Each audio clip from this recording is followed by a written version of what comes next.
बस last lecture हम लोगों ने क्वेश्चंस किए थे, वो पीवाईक्यू से थे। अभी क्वेश्चंस करते टाइम आई थिंक घर पे भी तुम लोगों ने प्रैक्टिस किया होगा, और मैंने भी।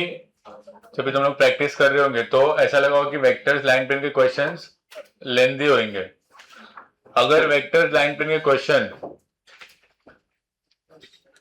दोनों चैप्टर मिला के approximately you can say 9 questions आएंगे।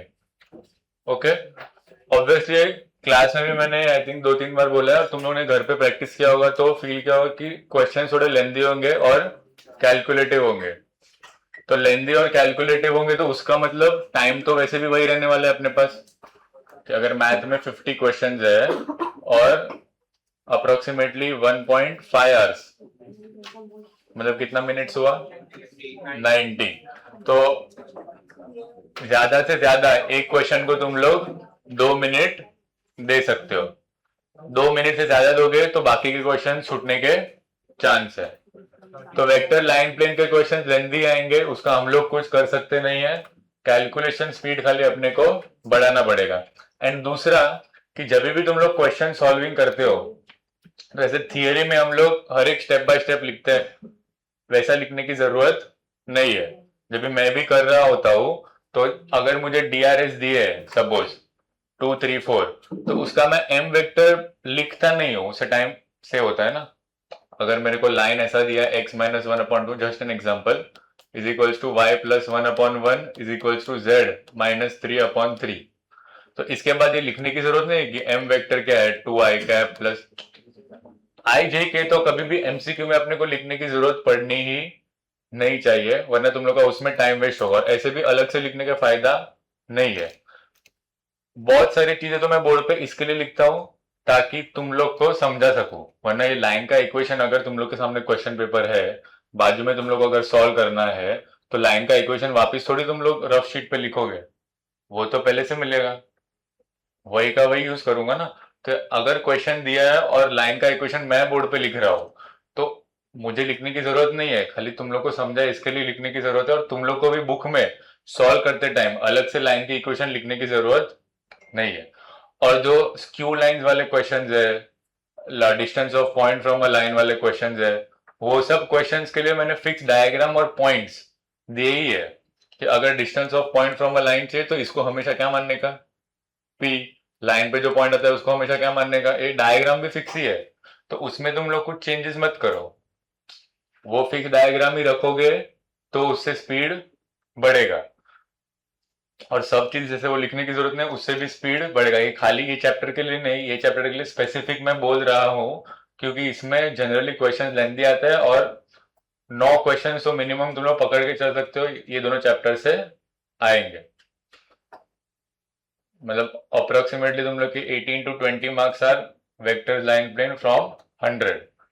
तो इसके लिए इसमें ही तुम लोग 9-10 क्वेश्चन में आधा घंटे के आसपास तुम लोग अगर टाइम वेस्ट कर दोगे तो बाकी के लिए तुम लोग को कम टाइम लगेगा मिलेगा, क्योंकि फिर इंटीग्रेशन डिफरेंशिएशन वो सब भी लेंदी आएंगे। मतलब तो मैथ्स का पेपर लेंदी होता है। तुम लोग मतलब पास्ट कोविड के बाद से ये ट्रेंड चालू है, मतलब 2021 से, कि मैथ के जो क्वेश्चन आएंगे वो मॉडरेट लेवल के होंगे, इतने भी डिफिकल्ट नहीं होंगे कि तुम लोग अटेम्प्ट ही नहीं कर पाओगे, बट लेंदी होंगे।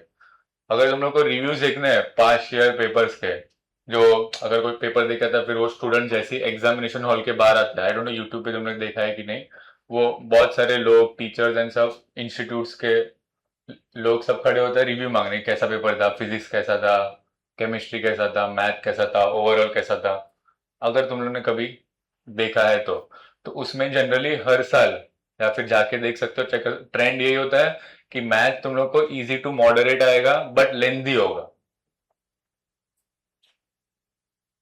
जनरली ये स्टार्ट हुआ है आफ्टर कोविड 2021 से 2025, और उसके कोविड के बाद तुम लोग का पेपर पैटर्न भी बहुत चेंज हुआ है कि क्वेश्चन लेंदी आने लगे, बहुत टाइम लग रहा है एक एक क्वेश्चन को सॉल्व करने में। वैसे मल्टीपल स्टेप्स वाले क्वेश्चन है, एक ही लाइन में आंसर आएगा नहीं वैसा।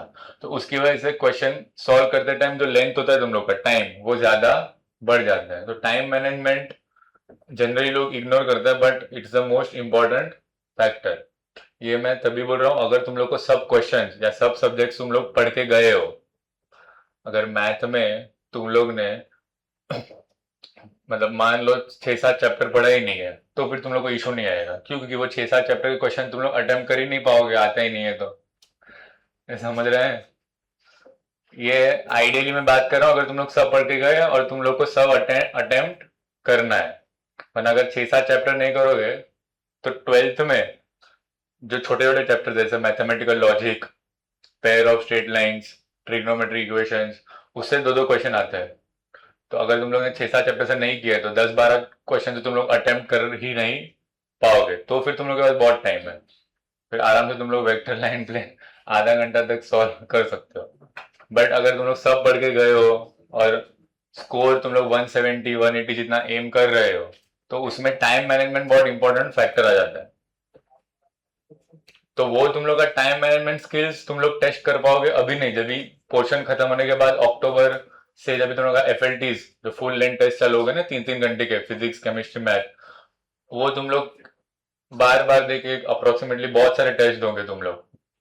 आई थिंक एक हर ऑल्टरनेट डेज में तुम लोग को टेस्ट देना पड़ेगा फुल लेंथ, मतलब मंडे वेडनेसडे फ्राइडे वैसा फुल पोर्शन का। तो उससे तुम लोग को टाइम मैनेजमेंट स्किल्स तुम लोग का डेवलप होगा। अभी के लिए तो अभी के एग्जाम में तुम लोग इतना टाइम मैनेजमेंट करते नहीं होगे, बट फिर भी एमसीक्यूज के लिए खाली मैं यही एक रिकमेंड करूंगा, स्पीड बढ़ाने के लिए सब कुछ लिखने की जरूरत नहीं है। वो आदत हम लोग अभी से डाल सकते हैं, क्योंकि मैंने देखा है बहुत लोगों को क्वेश्चन लिखने के बाद सोल्यूशन में भी, आई नो काफी लोग तो घर पे जाके रीड करने के लिए पूरा अच्छे से सोल्यूशन लिखते हैं, बट जब भी तुम लोग घर पे प्रैक्टिस के लिए सॉल्व करते हो, क्लास में तुम लोग नोट्स लिखते हैं क्वेश्चन लिखते हैं उसमें बहुत सारे लोग अच्छे से बराबर लिखते हैं, वो आई समझ सकता हूँ घर पे जाके अगर वापस पढ़ोगे तो समझ में आना चाहिए ना। बट जब तुम लोग खुद से प्रैक्टिस करते हो तो ये सब इतना डिटेल में लिखने की जरूरत नहीं है। ये टाइम मैनेजमेंट तुम लोग का स्किल्स अच्छे से डेवलप होगा और तुम लोग नोट भी कर सकते हो जब भी तुम लोग के एफएलटी स्टार्ट होंगे। उसके पहले खाली वी कैन इम्प्रूव एक छोटी छोटी जगह पे जहां पे हम लोग टाइम सेव कर सकते हैं। ठीक है? तो वेक्टर पेपर पैटर्न ही वैसा आता है, उसका अपन कुछ कर नहीं सकते। मैथ मैथ हमेशा लेंदी आएगा, केमिस्ट्री बहुत सिंपल आएगा अगर एनसीईआरटी के direct direct words direct direct statements पता है तो, और फिजिक्स जनरली डिफिकल्ट रहता है। तो ये ट्रेंड चलते आ रहा है। केमिस्ट्री इजी होता है जिसमें मैक्सिमम लोग मैक्सिमम मार्क्स स्कोर करते हैं। Maths easy to moderate but lengthy, और physics is the most difficult part. तो आज हम लोग I think last time vector line plane के थोड़े थोड़े क्वेश्चन किए थे, आज वापस हम लोग वेक्टर लाइन प्लेन क्वेश्चन करेंगे और फिर ये चैप्टर को खत्म कर देंगे आज। तो आज वेक्टर लाइन प्लेन का लास्ट सेशन होगा। आई थिंक क्रिटिकल क्लासिकल वो सब लोग तुम लोग इसमें से डेली होमवर्क में कर ही चुके होंगे। अगर डाउट्स आ रहे हैं कौन से भी चैप्टर में तो कभी भी पूछ सकते हो। ठीक है? लिखो, इफ द वेक्टर्स 12 तक किया था ना, ये 13 है ना, 14 है। If the vectors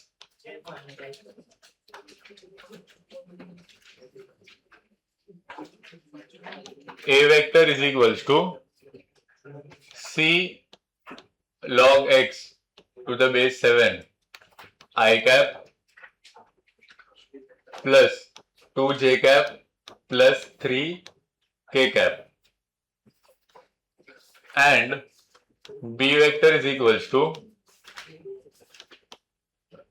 log x to the base 7 I cap plus 3c log x to the base 7 j cap minus 4 k cap.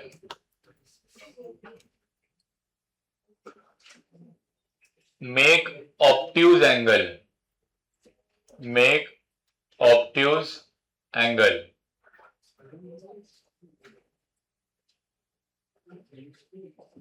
For x greater than 0.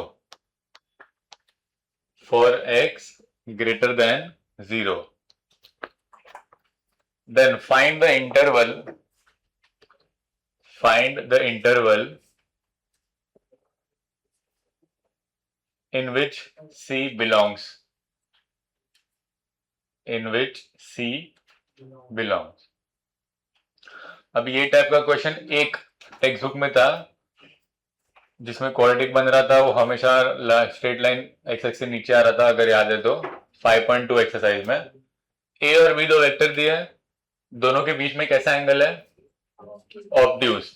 अगर दोनों के बीच में ऑब्ट्यूज एंगल है मतलब दोनों का dot product will be less than 0। Dot product के बाद मैंने 5 केस लिखाए थे। अगर अक्यूट एंगल है तो ग्रेटर देन 0, 90 है तो डॉट प्रोडक्ट 0 और ऑब्ट्यूज है तो लेस देन 0। अभी डॉट प्रोडक्ट मतलब आई को आई के साथ मल्टीप्लाई करना है, तो c log x to the base 7 the whole square plus 3 to the 6 c log x to the base 7 minus 12 is less than 0। इसके बाद इनइक्वालिटी को क्या करना पड़ेगा, सॉल्व। दोनों साइड प्लस 25 12 करो, क्यों? अभी अगर मैं फॉर इसको log x to the base 7 को t मानो तो तुम लोग को एक क्वाड्रेटिक इक्वेशन दिख जाएगा। कैसा क्वाड्रेटिक इक्वेशन है ये, c into T square plus 6ct minus 12 is less than 0। अब ये इक्वेशन ध्यान से देखो, ये क्वाड्रेटिक इक्वेशन हमेशा लेस देन क्या है, 0। हमेशा क्यों बोल रहा हूं, क्योंकि उसने x की वैल्यू क्या दी है, ग्रेटर देन 0, मतलब x की वैल्यू क्या है, पॉजिटिव। लॉग का ग्राफ आता है, लॉग का ग्राफ होता है ऐसे, जहां पे ये वाला पॉइंट होता है 1। तो लॉग के ग्राफ में ऑब्वियसली ग्राफ एग्जिस्ट तभी ही करता है जब ये x की वैल्यू क्या है, पॉजिटिव। ध्यान से सुनना, x पॉजिटिव मतलब log x की वैल्यू तो पूरी है, माइनस इंफिनिटी से plus infinity. x positive log x मतलब ये उसका ग्राफ, तो पूरे y एक्सिस पे आ रहा है माइनस इंफिनिटी से प्लस इंफिनिटी। क्लियर है यहां तक?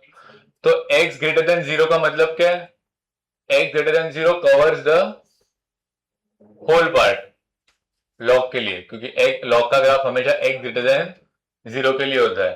तो ये क्या बोल रहा है कि ये जो क्वाड्रेटिक इक्वेशन है वो हमेशा 0 से क्या है, कम है। क्वाड्रेटिक इक्वेशन का ग्राफ पैराबोलिक नेचर का होता है, मतलब या तो उसका शेप u होगा या तो उल्टा u। अगर ये x एक्सिस है और बोल रहा है ये हमेशा लेस देन 0 है, हमेशा लेस देन 0 है मतलब ग्राफ हमेशा इसके क्या होना चाहिए, नीचे। तो यू शेप का तो हो सकता नहीं है, क्योंकि अगर यू शेप का होगा तो कहीं ना कहीं तो एक्स को क्रॉस करेगा। अभी ऐसा मत बोलना कि सर ये भी यू शेप का है, क्रॉस नहीं कर रहा है, तो करेगा ना, अभी पूरा बनाऊंगा तो यू शेप का तो होगा नहीं, तो कौन से शेप का होगा, उल्टा यू। और हमेशा एक्स एक्सिस से क्या होगा, नीचे, मतलब एक्स एक्सिस को कभी कट करेगा नहीं। अगर एक्स एक्सिस को कभी कट नहीं कर रहा है मतलब उसके रूट्स आने वाले नहीं है।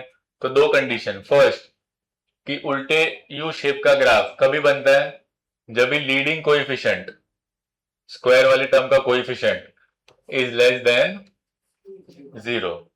अगर ये पॉजिटिव होता है तो कौन से शेप का ग्राफ बनता है, यू। एंड दूसरी चीज कि discriminant will also be less than 0। क्यों? क्योंकि वो एक्स एक्सिस को कभी कट करेगा नहीं, उसके हमेशा नीचे रहना है ना। तो एक तो आ गया c is less than 0, discriminant b square 36 c square minus 4 a क्या है इंटू c क्या है माइनस 12 इज लेस देन 0।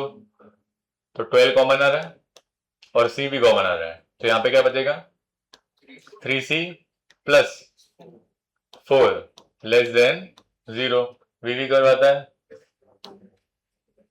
नहीं आता है? आता है ना, इनइक्वालिटी के लिए क्या यूज करते हैं हम लोग, वी करो। तो ये 12 तो 0 के साथ चले जाएगा डिनोमिनेटर में। फैक्टर्स या फिर रूट्स क्या क्या होंगे, एक -4/3 और एक 0। सबसे राइट से पॉजिटिव, ऑल्टरनेट साइन चेंज। मुझे कौन सा चाहिए, <0 लेस देन जीरो मतलब बीच वाला। तो यहां से क्या है, C बिलोंग्स टू -4/3 से 0। अब ये क्या बोल रहा है, C नेगेटिव होना चाहिए, और ये क्या बोल रहा है, C किसके बीच में होना चाहिए, -4/3 से 0। तो इसमें जितनी भी वैल्यूज है वो सब नेगेटिव है, मतलब ये सेटिस्फाई हो रहा है। तो दिस इज माई आंसर। समझा?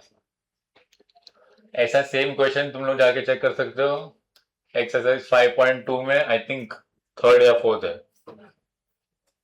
एग्जैक्ट सेम एग्जैक्ट आंसर भी यही आया था, -4/3 से 0। हम लोग ने किया है क्लास में। अभी अगर कुछ समझ में नहीं तो डाउट्स पूछ लो। बाद में यू शेप का ग्राफ कहीं ना कहीं तो ऊपर जाएगा ना, समझ में आया ना? मैंने पहले ही बोला ऐसे मत पूछना, ये सब नीचे है, वो ऊपर जाएगा। आधा ग्राफ मैंने बनाया है। डिफरेंशिएशन खत्म हो गया क्या? Next,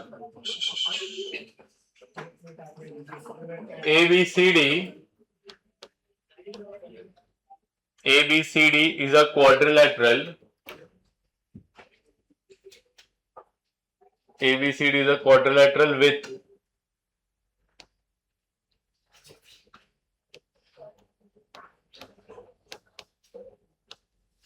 ABCD is a quadrilateral with AB vector equals to A vector and AD vector equals to B vector, and AC vector is equals to 2A vector plus 3B vector.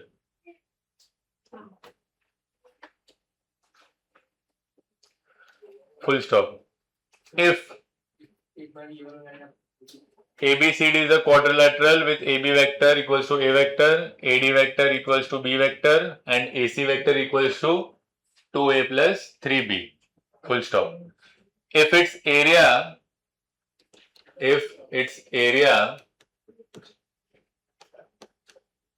is alpha times, if its area is alpha times the area of the parallelogram,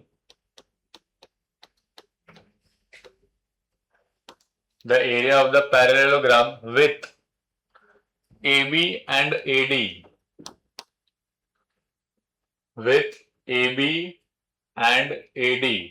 as adjacent sides,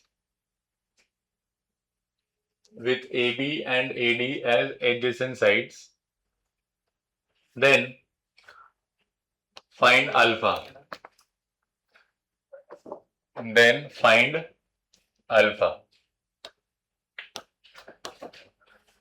question कहना क्या चाह रहा है कि देखो एक quadrilateral है जिसमें AB, AD और AC दिया है। ये ABCD क्वाड्रिलेटरल से मैंने AB और AD को एडजेसेंट साइड रख के एक पैरेललोग्राम बनाया, तो ये ऑरेंज वाली लाइन बनेगी। पैरेललोग्राम में मतलब दोनों साइड क्या होने चाहिए, पैरेलल। तो ये वर्टेक्स को मैंने क्या मान लिया है, C'। और मुझे दोनों के एरिया के बीच का क्या दिया है, रिलेशन। दोनों के एरिया का बीच में क्या दिया है, रिलेशन, बराबर। मुझे किसके लिए निकालनी है, अल्फा। पैरेललोग्राम का एरिया पता है मुझे क्या होता है, हाफ इंटू 2 बार एरिया दिया था। एरिया ऑफ पैरेललोग्राम 2 वे से निकलता है, एक तो डायगोनल पता होता है तो, और दूसरी अगर एडजेसेंट साइड पता होती है तो देखो एरिया ऑफ पैरेललोग्राम तो पता है मुझे, हाफ नहीं, खाली mod of AB vector cross AD vector, मतलब A vector cross B vector. ये क्लियर है?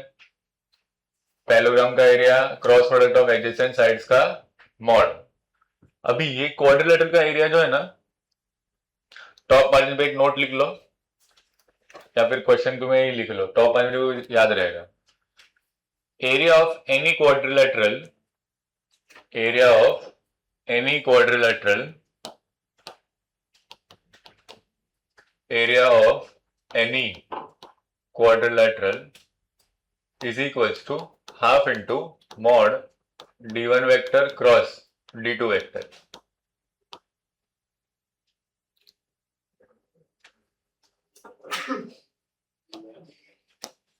ये फॉर्मूला मैंने लिखा है। पैरेललोग्राम का एरिया कितने बेस से निकलता है? 2। ये डायगोनल हुआ तो हाफ d1 क्रॉस d2 और डायगोनल एडजेसेंट साइड्स हुआ तो खाली a क्रॉस b। बट उसमें कैच ये है कि ये वाला जो फॉर्मूला है हाफ d1 क्रॉस d2 वो खाली पैरेललोग्राम के लिए वैलिड नहीं है, वो कोई से भी क्वाड्रिलेटरल के लिए वैलिड है। समझा? वो कौन से भी क्वाड्रिलेटरल के लिए वैलिड है। अभी यहाँ पे जो ABCD क्वाड्रिलेटरल है उसके लिए भी ये क्या होगा? वैलिड होगा। बट उसके लिए मुझे एक डायगोनल तो पता है उसका 2a प्लस 3b। कौन सा डायगोनल चाहिए मुझे? दूसरा। तो ध्यान से देखो, अगर मैं दूसरा डायगोनल बनाने की ट्राई करूं तो वो BD होगा। अभी जो BD डायगोनल है वो ये क्वाड्रिलेटरल का भी है और ये पैरेललोग्राम का भी है, बराबर। अगर ये ABCD पैरेललोग्राम है तो ये साइड क्या होगी? B। Opposite side are equal and parallel, बराबर। ये वेक्टर अगर A वेक्टर है तो उल्टा वाला क्या होगा? अकॉर्डिंग टू पैरेललोग्राम लॉ ये डायगोनल क्या होगा? ये दोनों का क्या होता है? एडिशन। ये दोनों का क्या होता है? एडिशन। या फिर ट्राइंगल लॉ से भी कर सकते हो। तो ये डायगोनल क्या होगा? ये दोनों का एडिशन, मतलब B vector minus A vector. ये समझा? तो यहाँ पे मैं क्या लिख सकता हूं कि डायगोनल 1 इसका क्या होगा? Half mod d1 vector into ने क्रॉस d2 वेक्टर। तो हाफ d1 फर्स्ट डायगोनल कौन सा है?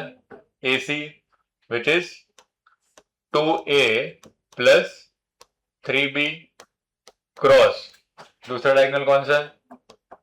b minus a is equal to alpha times mod a cross b। यहां तक किसी को डाउट? d2 कैसा है वो समझा?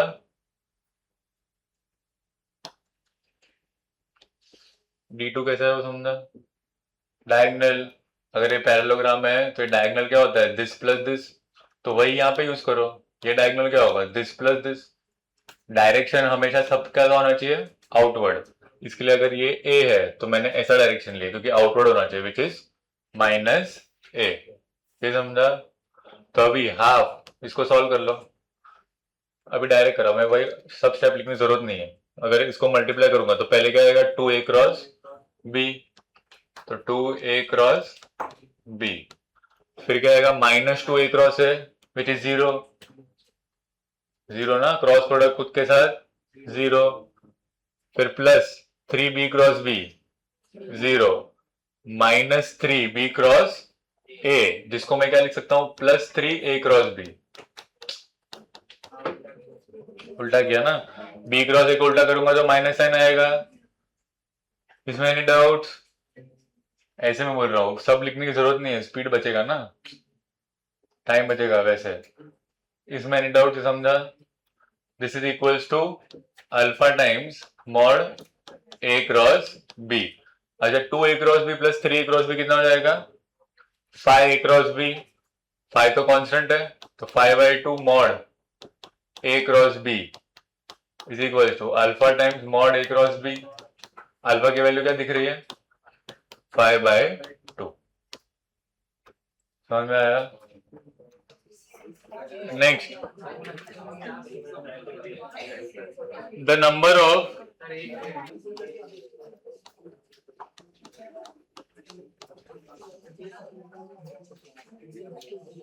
बोलो, the number of integral values the number of integral values of p, small p, for which the number of integral values of p for which the vectors p plus 1 I cap minus 3 j cap plus p k cap comma p I cap plus p plus 1 j cap minus 3 k cap and minus 3 I cap plus p j cap plus p plus 1 k cap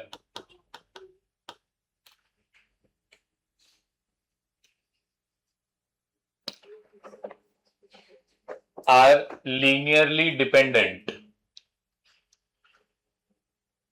Are linearly dependent.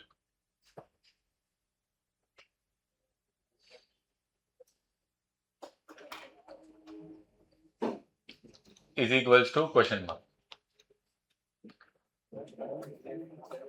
The number of integral values of p for which these vectors are linearly dependent is equals to.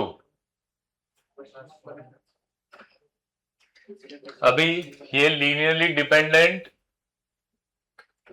और linearly independent दो opposite words है, but उसका meaning हम लोग को पता है पहले से. लीनियरली डिपेंडेंट का मतलब होता है कोप्लेनर. लिखना है तो लिख लो. लीनियरली डिपेंडेंट मतलब वेक्टर्स कैसे है वो कोप्लेनर. तो बहुत बार कोप्लेनर की जगह पे वो लोग क्या यूज करेंगे लीनियरली डिपेंडेंट. और लीनियरली इंडिपेंडेंट मतलब नॉन कोप्लेनर. तो ये तीनों वेक्टर्स को मैंने नाम दिया A vector, B vector and C vector. अगर ये तीन वेक्टर्स लीनियरली डिपेंडेंट है मतलब ये तीन वेक्टर्स क्या है कोप्लेनर. तो कोप्लेनर वेक्टर्स के लिए कौन सी चीज जीरो होती है. कोप्लेनर वेक्टर्स के लिए क्या जीरो होता है क्रॉस जीरो कोप्लेनर. अगर डॉट प्रोडक्ट जीरो है तो बॉक्स में लिखो तो भाई very important. Dot product zero है तो vectors perpendicular. Cross product zero है तो वेक्टर्स पैरेलल. और एसटीपी जीरो है तो वेक्टर्स आर कोप्लेनर. तो तीनों वेक्टर मतलब ए vector, B vector, C vector का एसटीपी क्या होगा जीरो. तो determinant of p plus 1 minus 3p p plus 1 minus 3 and minus 3p p plus 1 will be equals to 0. अभी डिटर्मिनेंट को सॉल्व करके p की वैल्यूज निकालनी है. अभी साथ में लिख सकते हो.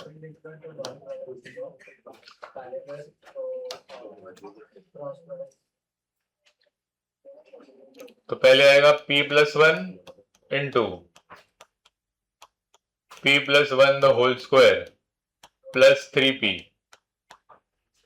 Plus 3 into p plus 1 minus 9 plus p into p square plus 3 into p plus 1 equals to 0.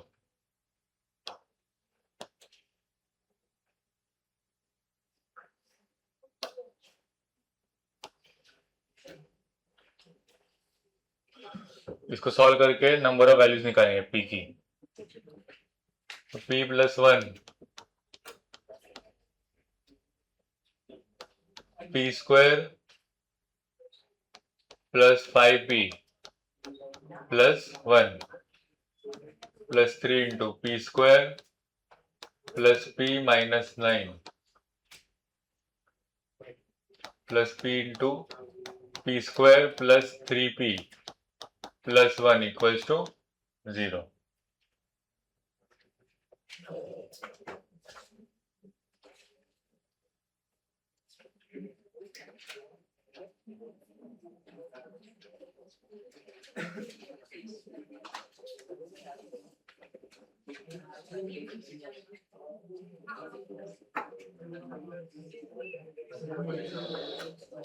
तो P into p square, calculation check करो एक बार प्लस माइनस में। हाँ क्या 3P plus 3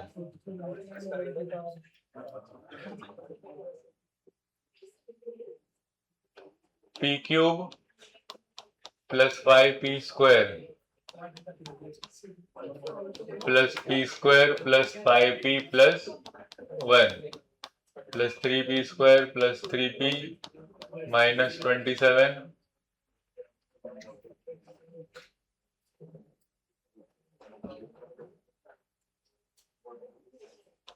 plus P cube plus 3P square plus 3P equals to, सब plus में ही है, कुछ कैंसिल नहीं होने वाला।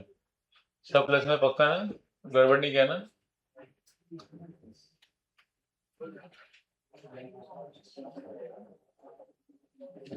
तो क्यूब वाले कौन सा? एक P क्यूब और यहाँ पे भी P क्यूब, तो 2P cube square 5P square P square 3P square 9 10 11 12 P 5 6 7 8 9 10 11 12, so plus 12P plus 20 minus 26 equals to 0। 2 से डिवाइड हो रहा है, तो P cube plus 6P square plus 6P minus 13 equals to 0। Cubic को factorize कैसे करते हैं पता है? क्यूबिक को फैक्ट नहीं पता है? सिंथेटिक डिवीजन नहीं थे क्या? देखो क्यूबिक को फैक्टराइज करने के लिए पहले तो ट्रायल एंड एरर से रूट निकाल लो। ट्रायल एंड एरर से रूट निकालने का मतलब P की वैल्यू अज्यूम करके सब्स्टिट्यूट करके देखो। P की वैल्यू जनरली जब भी ट्रायल एंड एरर से अज्यूम करोगे, हम लोग 3-4 वैल्यूज ही मानते हैं जिससे इक्वेशन सेटिस्फाई हो जाएगा। सपोज 1, अगर 1 नहीं हुआ तो -1, दोनों नहीं हुआ तो 2 या फिर -2। ये 4 में से एक रूट तो मिल ही जाएगा। सपोज P को मैं 1 रख रहा हूं, 1, तो 1 प्लस 6 7 प्लस 6 13 माइनस 13 0, मतलब 1 इसका रूट है। अब इसको कोएफिशिएंट्स लिखना होता है, खाली कोएफिशिएंट्स। तो पहले P क्यूब का क्या है 1, P स्क्वायर का 6, P का 6 और कांस्टेंट माइनस 13, रूट क्या है 1, यहाँ पे रूट लिखने का। फिर आई थिंक सबने स्कूल में किया होगा कि भूल गए होंगे, ये 1 एज इट इज नीचे लिखने का, फिर इसको मल्टीप्लाई करके ऐड, तो 1 into 1 1 add 7 7 into 1 7 add 13 13 into 1 13 add 0। ये 0 रिमाइंडर होता है, रिमाइंडर 0 आया मतलब फैक्टराइज हो सकता है। अभी सुनो, इसमें यहाँ पे मिस्टेक होता है, 1 अगर रूट है तो उसका फैक्टर क्या होगा, तभी तो रूट आएगा ना। P माइनस 1 इक्वल टू 0, तभी रूट क्या आ जाएगा 1। इसके बाद ये जो बचे ना, ये वापस कोएफिशिएंट्स है, बट एक अपन ने निकाल लिया है तो स्क्वायर से स्टार्ट होगा। So this will be P square plus 7P plus 13 equals to 0। देख लो एक बार, ट्रायल एंड एरर से पहले 3-4 वैल्यू 1 -1 2 या फिर -2, ये 4 में से एक तो हमेशा हो ही जाएगी। वो यहाँ पे कोएफिशिएंट्स पहला एज इट इज, फिर मल्टीप्लाई करके ऐड, ये 0 आना चाहिए हमेशा। अगर 1 रूट है तो फैक्टर क्या होगा P माइनस 1, और फिर ये जो लिखा है दैट इज एक पावर कम। अभी इसको मैं फैक्टराइज कर सकता हूँ क्या? ये देखो इसका डिस्क्रिमिनेंट, ये जो क्वाड्रेटिक है, क्वाड्रेटिक इक्वेशन का डिस्क्रिमिनेंट क्या आ रहा है देखो, B स्क्वायर 49 माइनस 4AC 13 4 जा 52, b स्क्वायर माइनस 4ac, तो 49 minus 52 minus 3 which is less than 0, तो इसके तो रूट्स मिलने वाले नहीं है, तो मेरे पास एक ही रूट आया which is p equals to 1। तो नंबर ऑफ रूट्स क्या हो गए, या sorry number of values of p भी क्या हो गई 1। ये क्वालिटी क्या है, फैक्टराइज नहीं हो सकता है क्योंकि उसका डिस्क्रिमिनेंट क्या है लेस देन 0, तो यहां से तो p की वैल्यू आने वाली नहीं है, यहां से a की वैल्यू आई, तो number of values of p कितनी हो गई 1। ये किया होगा स्कूल में याद आ रहा थोड़ा बहुत, सिंथेटिक डिवीजन करके क्यूबिक को फैक्टराइज किया होगा। वापस एक बार देख लो, डाउट कैसे करना तो पूछ लो। रियल रूट से आएंगे ना, हाँ तो रियल रूट से आएंगे तो p की वैल्यू कैसे मिलेगी, इमेजिनरी आएगा। आपने को क्या पूछा है, number of values of p, really really है, इमेजिनरी नहीं आएगी।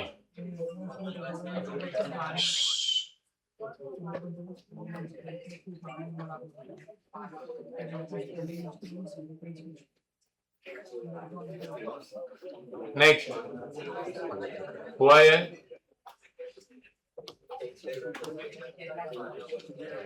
ये कौन सा था,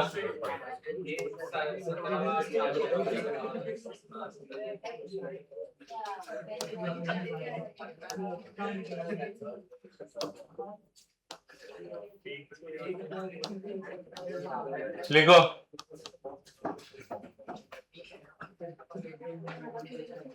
the equation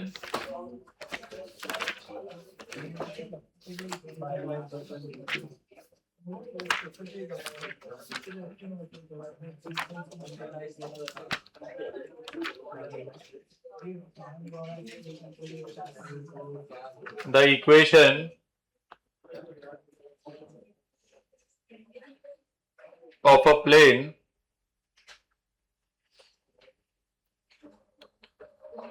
passing through, important marker, the equation of plane passing through the point of intersection of the planes, the equation of plane passing through the point of intersection of the planes 2x minus y plus z minus 3 equals to 0 and 4x minus 3y plus 5z plus 9 equals to 0 and parallel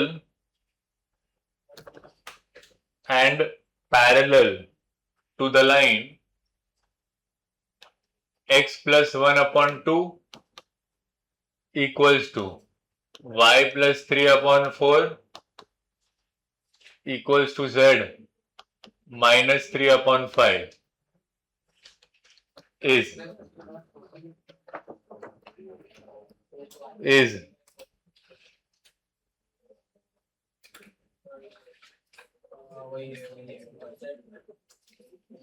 the equation of the plane passing through the point of intersection of planes 2x minus y plus z minus 3 equal to 0 and this and parallel to the line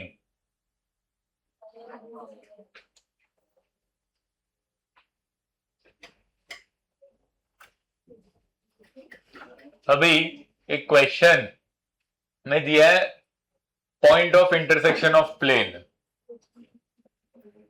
मतलब अगर दो plane intersect हो रही है तो वो लोग क्या बोल रहे हैं एक पॉइंट पे हो रही है, जो कि पॉसिबल नहीं है।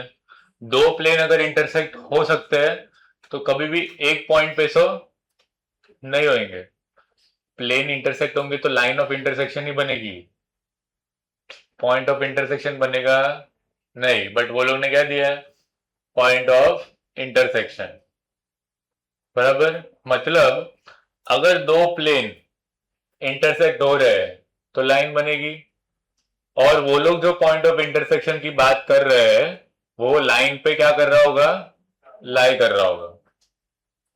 समझ में आया? पक्का? देखो अभी स्ट्रेट लाइन में कोई से भी चैप्टर में अगर मैं दो लीनियर इक्वेशन को साइमल्टेनियस सॉल्व करता हूं तो मुझे एक्स और वाई मिलता है, जो कि क्या होता है, पॉइंट ऑफ इंटरसेक्शन। अगर मुझे पॉइंट ऑफ इंटरसेक्शन फाइंड करना है तो दो इक्वेशन को साइमल्टेनियस सॉल्व करना पड़ता है। बचपन में तुम लोगों ने बहुत इक्वेशन सॉल्व किए होंगे, ऐसा x minus y equals to 2, x plus y equals to 4। Simultaneous solve करके एक्स और वाई की वैल्यू लाते थे।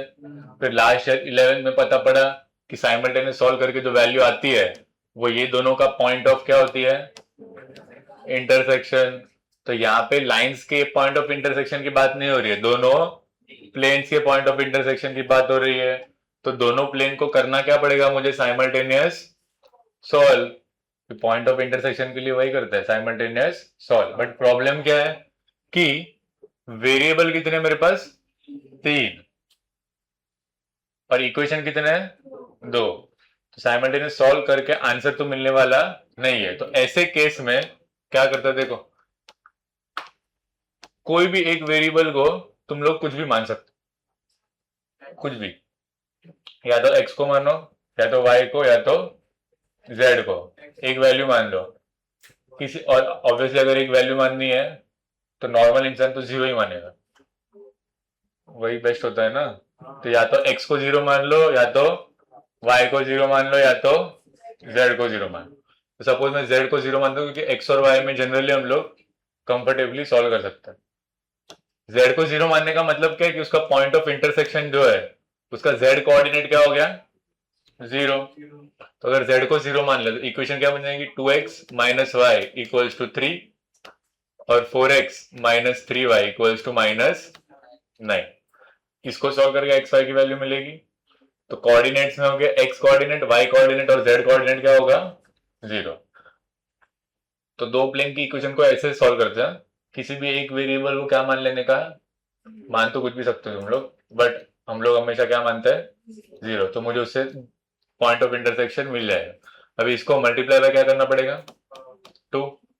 तो 4x minus 2y is equals to 6, और ये 4x minus 3y equals to -9। Subtract, तो y is equals to 15।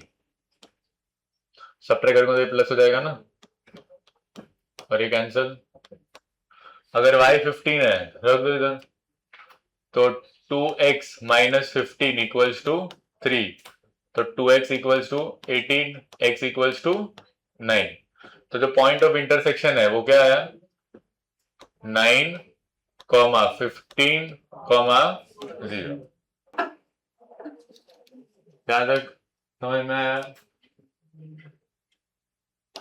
Next,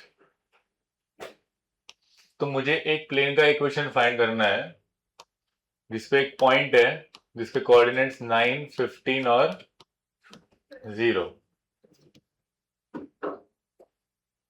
और ये प्लेन एक लाइन से क्या है, पैरेलल।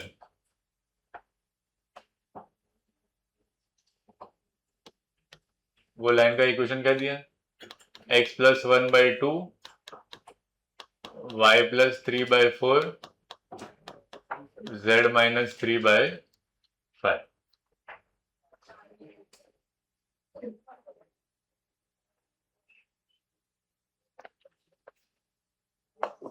तो प्लेन का इक्वेशन फाइंड करने के लिए क्या चाहिए, पॉइंट और नॉर्मल। पॉइंट तो आ गया, दूसरा क्या चाहिए, नॉर्मल। नॉर्मल में इसका ये वेक्टर लॉन्ग द लाइन इसका क्या होगा, DRS m वेक्टर 2, 4 एंड 5। समझ में आया?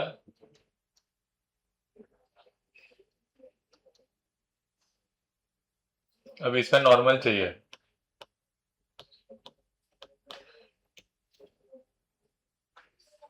और नॉर्मल अभी मिलेगा नहीं मिल सकता है ना, क्योंकि नॉर्मल के लिए मुझे क्रॉस लेना पड़ेगा।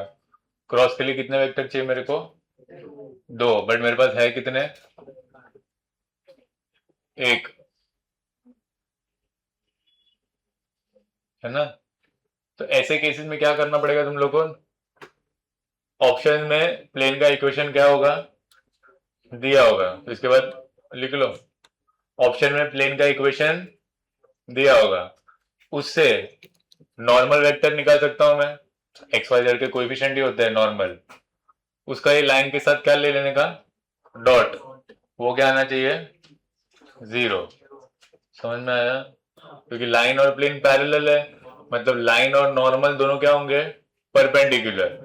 अभी प्लेन का इक्वेशन मुझे ऑप्शन में दिया होगा, तो ऑप्शन का यूज करके दोनों नॉर्मल का डॉट प्रोडक्ट क्या आना चाहिए, 0। समझ में आया? सपोज प्लेन का इक्वेशन ऐसा दिया है, x minus y plus z equals to 1। तो इसके नॉर्मल क्या होंगे, 1 माइनस 1 और 1, और ये उसके डी आर है बराबर। दोनों का डॉट लो, तो 2 माइनस 4 माइनस 2 प्लस 5, 0 आ रहा नहीं है, मतलब ये वाला वो प्लेन का इक्वेशन नहीं, ये ऑप्शन एलिमिनेट। समझ में आया? नीचे लिख लो, इसके नीचे लिखो,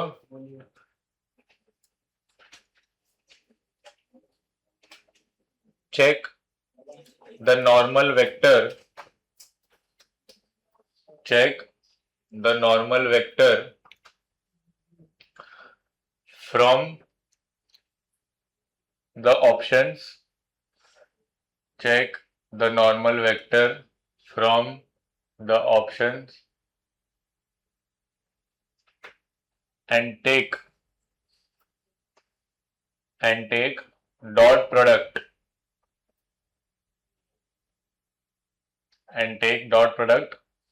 with the DRs of the line, with the DRs of the line. Next line पे, if the dot product is 0, if the dot product is 0, then that equation is the required equation, and that equation is the required equation. Option इसमें लिख लो तो समझ में आ जाएगा। तो option are, option A जो मैंने दिया था, क्या दिया था, x minus y plus z equals to 1। Option b 2x minus y equals to 3। Option c 2x minus y plus z equals to 0, and option D x minus 2y equals to 3। अभी हम लोग ने first वाले का dot product check किया था, तो क्या आ रहा था, 2 माइनस 4 प्लस 5, वो 0 आ रहा नहीं था। सेकंड का चेक करो, 2 2 जा 4 माइनस 4 0,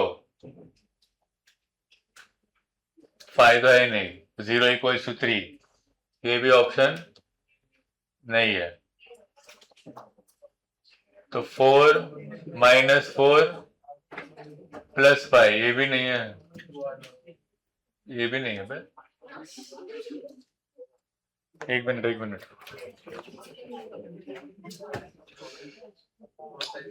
ये इधर जेड नहीं है, जेड नहीं है। 2x minus y equals to 0, c वाला कर लो करेक्ट। तो हाँ, क्वेश्चन क्वेश्चन 1 हाँ, उसमें मैंने मॉडिफाई किया, उन्होंने अल्फा बीटा गामा ऐसे दिया है ना, मैंने डायरेक्ट इक्वेशन ऑफ प्लेन पूछना। तो 2x minus y equals to 0, तो 2 2 जा 4 माइनस 4 0। ऑप्शन मैंने खुद से दिए मैडम, उसमें अलग है ना, वो अल्फा बीटा गामा दिया है। Align L,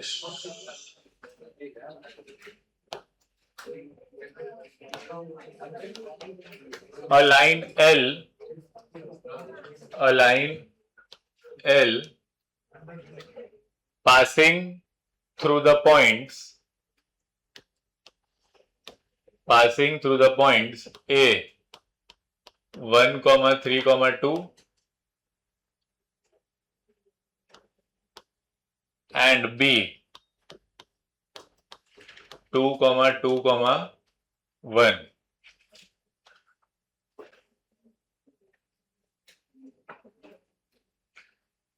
If the mirror image of the point,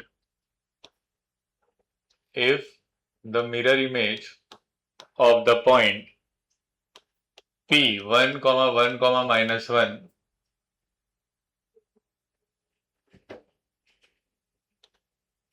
in the line L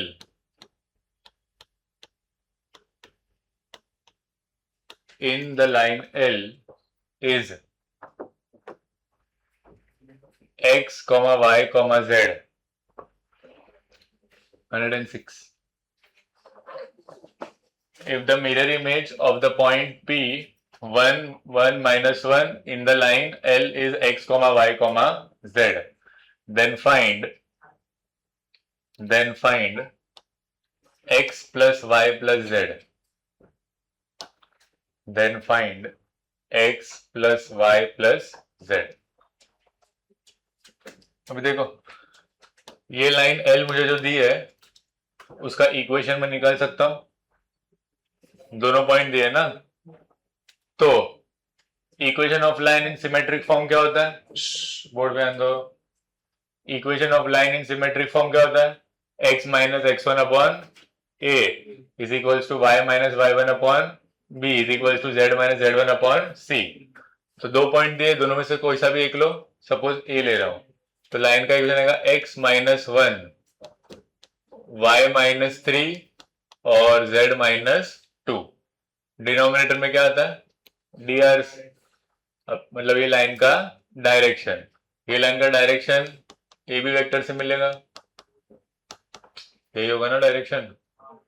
तो ए बी वेक्टर क्या होगा, बी माइनस ए, तो 2 minus 1 1, 2 minus 3 minus 1, 1 minus 2 minus 1. तो ऐसे तुम लोग टाइम से जो मैं बोल रहा था वो पूरा लिखने की जरूरत नहीं है, ये भी मैं सब लिख रहा हूँ एक्सप्लेनेशन के लिए तुम लोग को समझाने. तो डायरेक्ट ये लाइन का इक्वेशन मिलेगा. इसको करना कैसे, देखो,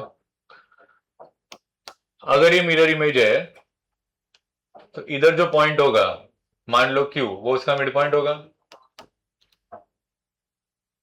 जो पॉइंट Q होगा उसका मिड पॉइंट होगा, क्योंकि वो क्या है, मिरर इमेज है, बराबर.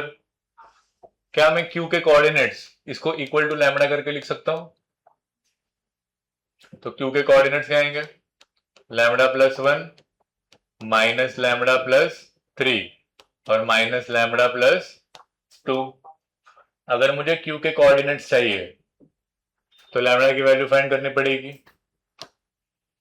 बराबर. तो देखो ये परपेंडिकुलर होगा, तो PQ vector dot M vector will be equals to 0. PQ और ये M परपेंडिकुलर है, तो PQ वेक्टर क्या होगा, Q minus P, PQ vector Q minus P, lambda plus 1 minus 1 lambda minus lambda plus 3 minus 1 minus lambda plus 2 minus lambda plus 2 plus 1, तो minus lambda plus 3 dot M क्या है, 1 minus 1 1 equals to 0. तो lambda plus lambda minus 2 minus lambda plus 3 equals to 0.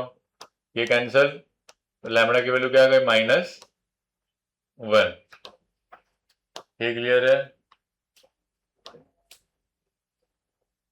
मैंने ये point Q क्यों ढूंढा, क्योंकि देखो Q अगर मिल गया तो मैं मिड पॉइंट फॉर्मूला से P डैश निकाल लूंगा, मिड पॉइंट है ना ये, तो Q अगर मिल गया तो मिड पॉइंट फॉर्मूला से मैं क्या निकाल लूंगा, P डैश. तो मुझे क्या मिल जाएगा, x y एंड z. समझा?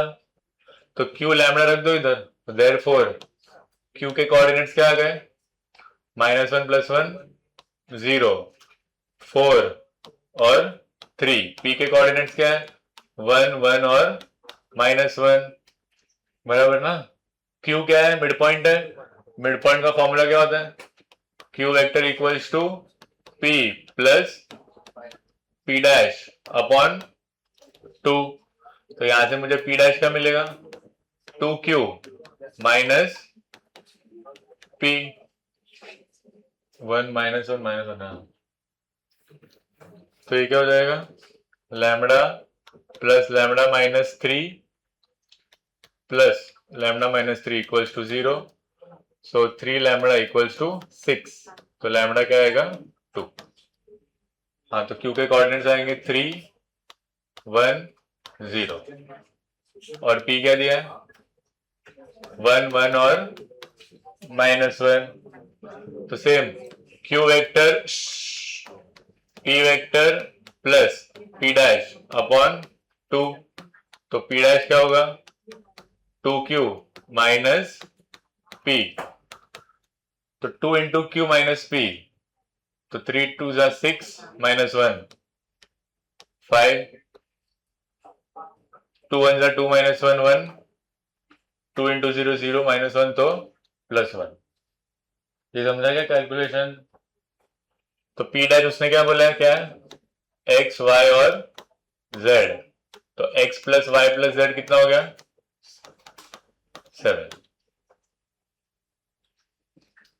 समझ में आया? पॉइंट का और वेक्टर क्रॉस कैसे ले सकता हूँ?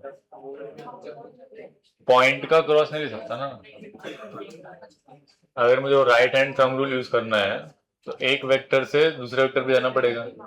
अगर ये एक पॉइंट है और ये एक वेक्टर है तो मैं इसका डायरेक्शन नहीं पता है ना, तो मैं जा नहीं सकता। ऑप्शन मैच नहीं हो रहा है ना, इधर वापिस गड़बड़। 2 को, हाँ यहाँ पे 2 था, उल्टा ही लिख दिया ना मैंने। नहीं नहीं, पी क्यू है ये।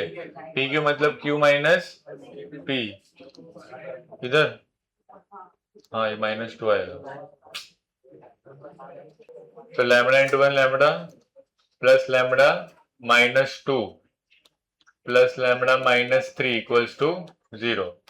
सो 3 lambda equals to 5, lambda equals to 5/3। अभी पहले ही देखो, लैम्बडा 5/3 है तो 5/3 + 1 8/3 -5/3 + 3 4/3 3 - 5/3 ना। हाँ, और ये 2 - 5/3 1/3। और पी क्या है? 1 1 -1। तो 2 इंटू क्यू माइनस पी 16/3 -1 13/3। फिर 8/3 -1 5/3 और 2/3 + 1 5/3। अभी आ जाएगा तो x + y + z 23/3। और कोई बुक लाया तो मैं फिर इसका क्वेश्चन नंबर भी लिख दूँ तो रिफर करने के लिए इजी होगा।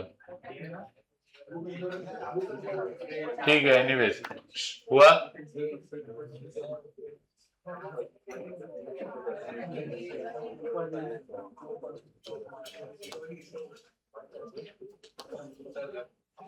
नेक्स्ट 19, if the lines 132 है तुम लोग का उसमें सीटी बुक में, if the lines x equals to a into y -1 equals to z -2 and x equals to 3y -2 equals to bz -2, are coplanar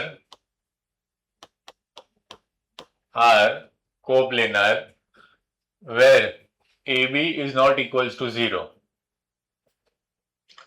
where A into B is not equals to 0. Find the value of A and B. Find the value of A and B.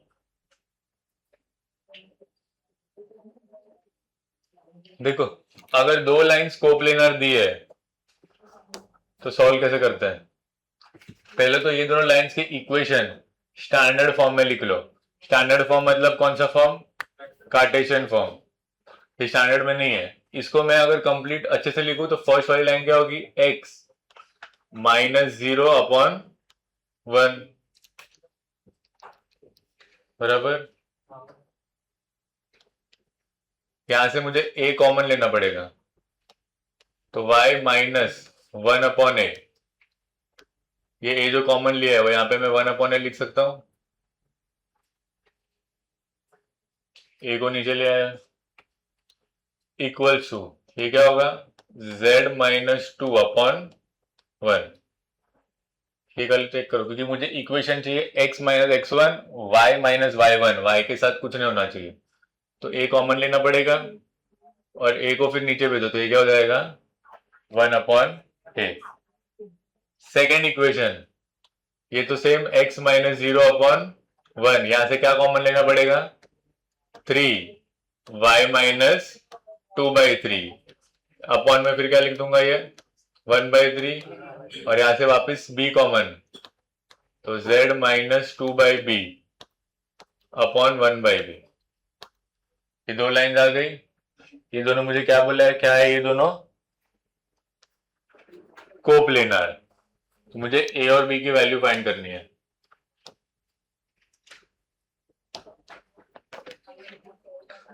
अगर दो lines coplanar है, कोई भी चीज coplanarity के लिए मुझे कितने वेक्टर चाहिए? 3. क्योंकि अगर 3 वेक्टर कोप्लेनर है तो क्या जीरो होता है? अभी हो गया अपना STP. अगर 3 वेक्टर कोप्लेनर है तो तीनों वेक्टर का STP विल बी 0. तो अभी ध्यान से सुनो. ये अगर प्लेन है, इस पे दो लाइंस है, लाइन 1 एंड लाइन 2. मुझे पता नहीं है कैसे डायरेक्शन में इंटरसेक्ट हो रही है नहीं हो रही है, बट क्या मैं ये दो लाइन से 3 वेक्टर बना सकता हूं? 3 वेक्टर क्यों चाहिए? क्योंकि अगर मैंने 3 वेक्टर बना दिए वो तीनों वेक्टर क्या होंगे? कोप्लेनर. और फिर वो तीनों वेक्टर का क्या जीरो कर दूंगा? STP. तो दो वेक्टर बना तो बहुत सिंपल है. एक तो M1 होगा तो 1/a और 1 बराबर. इसको a से मल्टीप्लाई करके सिंप्लीफाई कर सकता हूं अगर फ्रैक्शन नहीं चाहिए तो. सेकेंड M2 1/3 और 1/b.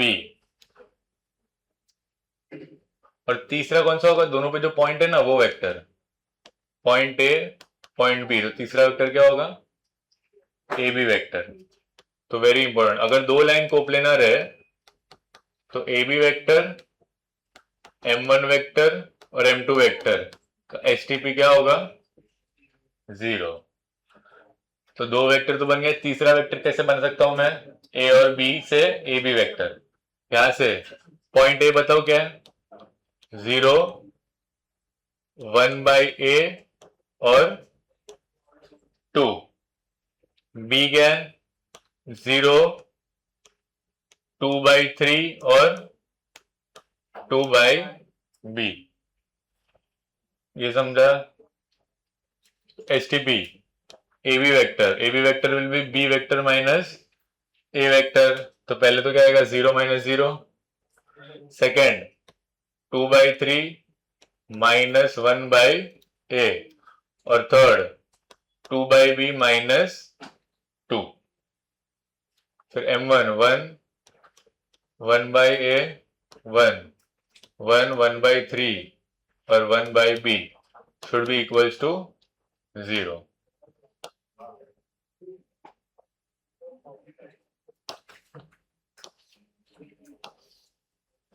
अभी पहले तो 0 आएगा, 0 इंटू ये सब 0 माइनस 2/3 माइनस 1/a इंटू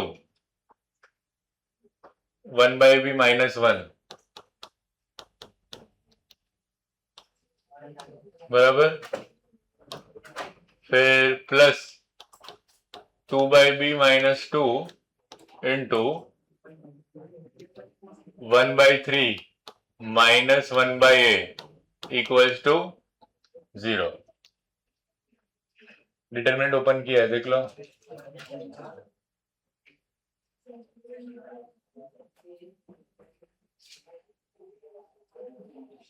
अभी solve,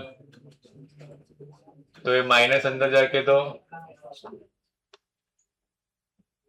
minus 2/3 into 1/b 2/3b minus 2/3 minus 1/ab plus 1/a plus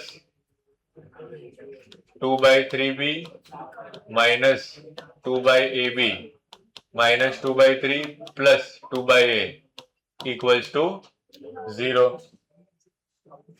minus अंदर जाएगा सबका साइन चेंज, तो minus 2/3b plus 2/3 plus 1/ab minus 1/a plus 2/3b minus 2/ab minus 2/3 plus 2/a equals to 0।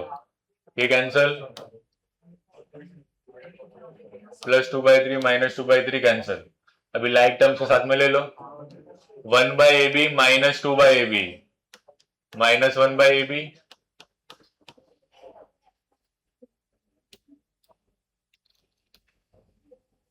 और ये minus 1/a plus 2/a plus 1/a equals to 0। 1/a common आ रहा है, या फिर पहले एलसीएम ले लो। एलसीएम के लिए इसको मल्टीप्लाई डिवाइड किससे करना पड़ेगा, b से, तो डिनोमिनेटर में क्या जाएगा, ab ऊपर -1 प्लस b इक्वल्स टू 0। उसने क्या बोला है, ab is not equal to 0, तो -1 प्लस b इक्वल्स टू 0, मतलब b की वैल्यू क्या आ गई, और a की वैल्यू आई नहीं, मतलब मैं a कुछ भी लूंगा, a में कुछ भी ले सकता हूं, क्योंकि वो अल्टीमेटली क्रॉस मल्टीप्लाई होकर क्या देने वाला है, 0, अनलेस a खुद 0 हो जाए।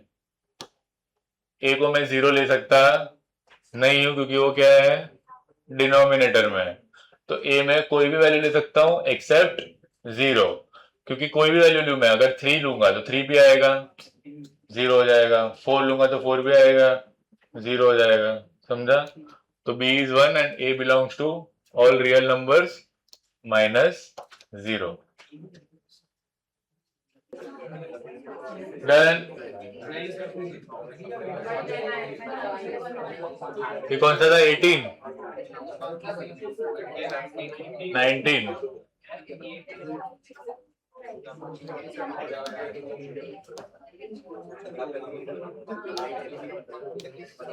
20 या फिर तुम लोग का 98।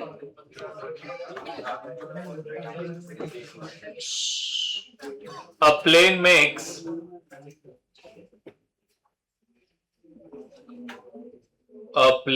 makes positive intercepts. A plane makes positive intercepts of unit length on x-axis and y-axis. Positive intercepts of unit length on x-axis and y-axis. Full stop. If it passes through the point, -1, 1, 2 and makes an angle theta with x-axis and makes an angle theta with x axis. Find sin theta. Find sin theta. देखो equation में x intercept और y intercept कितना दिया है? 1.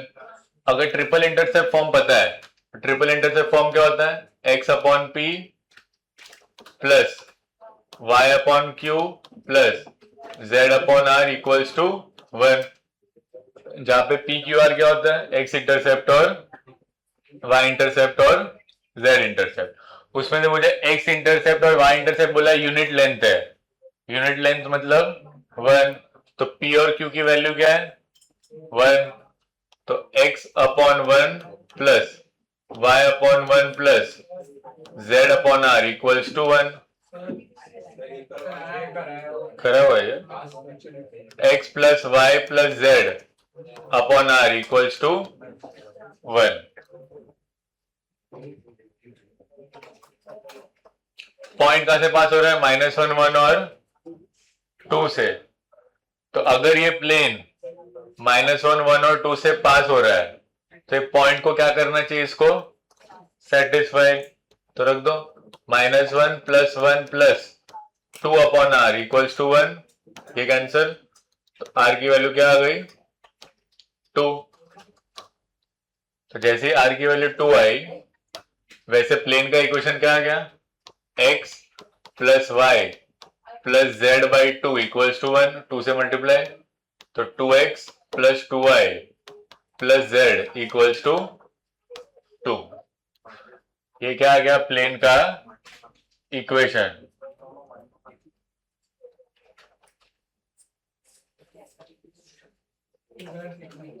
बराबर. अभी ये plane और ये एक्स एक्सिस दोनों के बीच का क्या चाहिए मुझे? एंगल. बट मैं तो प्लेन और नॉर्मल के बीच का एंगल फाइंड कर सकता हूं.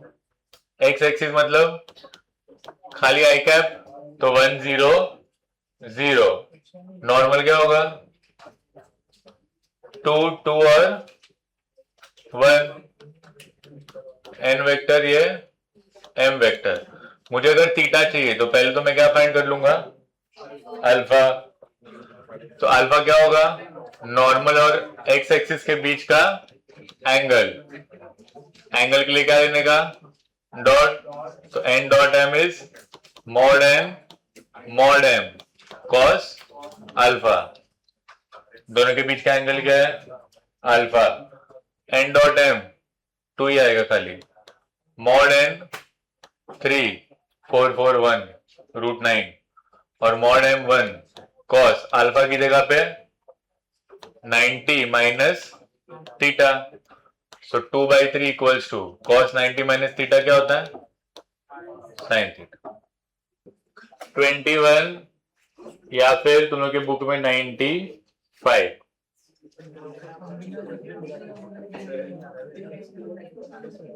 लिखो. Align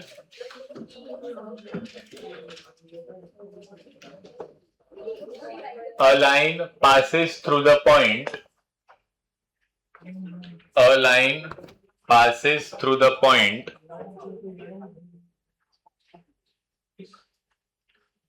P 2 -1 and 2 and makes equal angles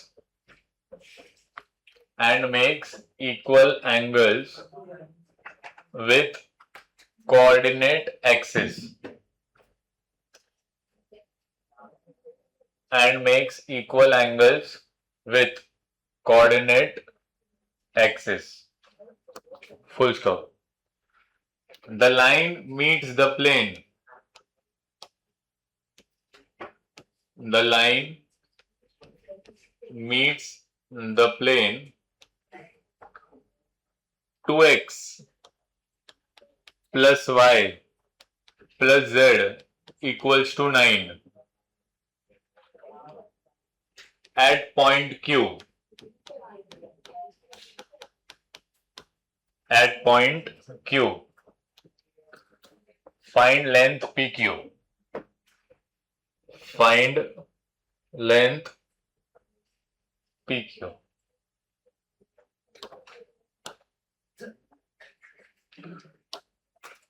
देखो अभी लाइन, ये मैंने last time I think end में एक नोट लिखाया था कि एक लाइन या vector x y z axis के साथ इक्वल एंगल्स बनाती है, मतलब अल्फा बीटा गामा तीनों के तीनों क्या है, सेम, मतलब उसके डीआर्स क्या होंगे, 1 1 एंड 1। आई थिंक लास्ट में एक नोट लिखा था खाली लेक्चर के पहले। तो ये लाइन के डीआर्स एम वेक्टर क्या होगा, 1 1 1 बराबर। तो ये लाइन का इक्वेशन क्या आ जाएगा, x minus 2/1 is equal to y plus 1/1 z minus 2/1। Equation कैसे है वो समझा, पॉइंट पता है, डीआर्स पता है, x minus x1/a, y minus y1/b, z minus z1/c। ये पॉइंट है, ये डीआर्स है। अगर मैं इसको लैम्बडा से इक्वेट करूं तो क्या मैं q के कोऑर्डिनेट्स निकाल सकता हूं, q के कोऑर्डिनेट्स क्या होंगे, लैम्बडा प्लस 2, लैम्बडा माइनस 1 और लैम्बडा प्लस 2। मुझे अगर पी क्यू का लेंथ फाइंड करना है तो पी क्यू के कोऑर्डिनेट्स सही है, क्यू के कोऑर्डिनेट्स मिल गए, तो पी क्यू का लेंथ में क्या कैसे फाइंड कर सकूंगा, बाय यूजिंग डिस्टेंस फॉर्मूला। अब ये पॉइंट क्यू है वो कहां पे लाई कर रहा है, प्लेन पे। अगर पॉइंट क्यू प्लेन पे लाई कर रहा है तो it must satisfy the equation of the plane, Q lies on plane, तो इट मस्ट सेटिस्फाई। तो रख दो, तो 2 into lambda plus 2 plus lambda minus 1 plus lambda plus 2 equals to 9। तो 2 lambda 3 4 4 lambda 4 plus 1 plus 5 equals to 9। तो lambda की value क्या आ गई, 1। तो पॉइंट क्यू के कोऑर्डिनेट्स क्या आ गए, 3 0 और 3। पी क्या दिया है, 2 माइनस 1 और 2, तो length P Q will be 1 1 1 root 3। Distance formula. अभी हर एक चैप्टर, अगर सीईटी में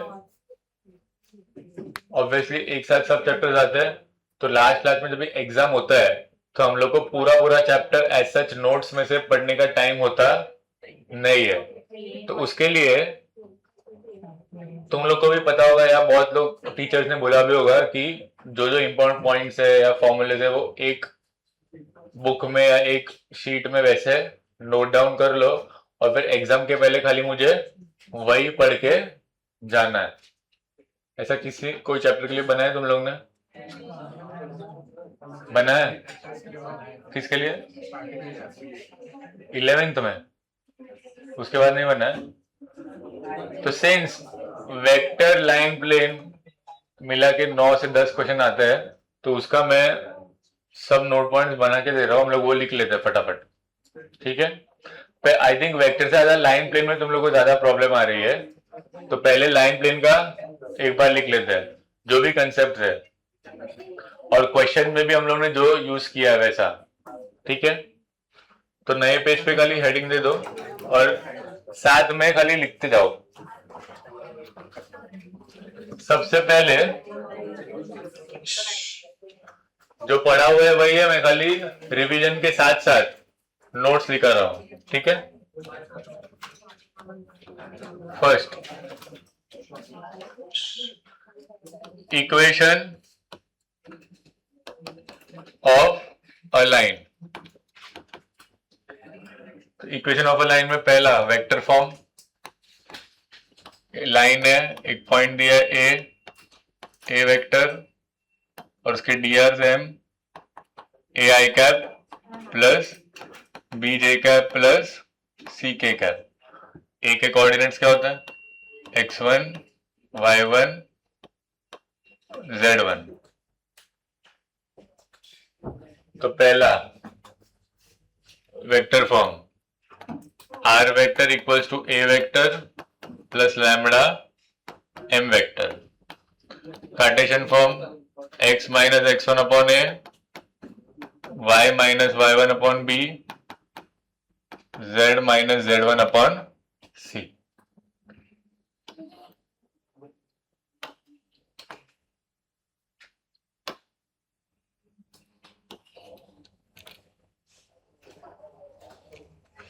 इसी बात second,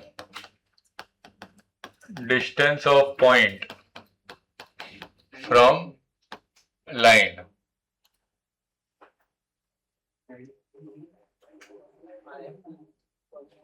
points to remember, distance of point from a line. इसमें हम लोग ने लर्न नहीं किया था, इसमें हम लोग स्टेप्स निकाले थे।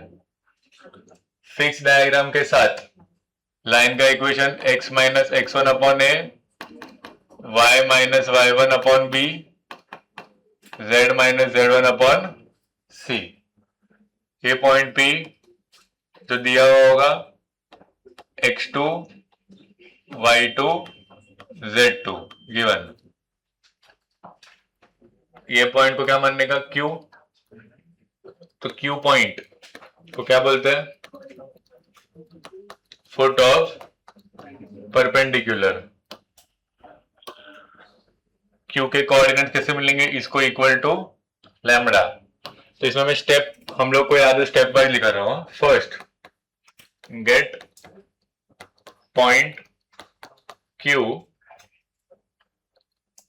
Bye equating the equation of line to lambda। उसके बाद step 2, find PQ vector which is Q vector minus P vector, और वही स्टेप में PQ vector dot M vector will be equals to 0। ये याद आ रहा है? अगर पॉइंट का डिस्टेंस लाइन से पूछा है तो कैसे निकालते हैं? पहले फुट ऑफ परपेंडिकुलर को अज्यूम करो, फिर ये PQ और M दोनों का डॉट प्रोडक्ट क्या होना चाहिए? 0। जैसे ही दोनों का dot product 0 implies get lambda.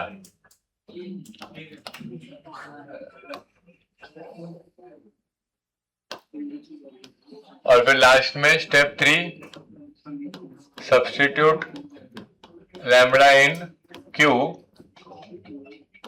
And find length PQ by distance formula.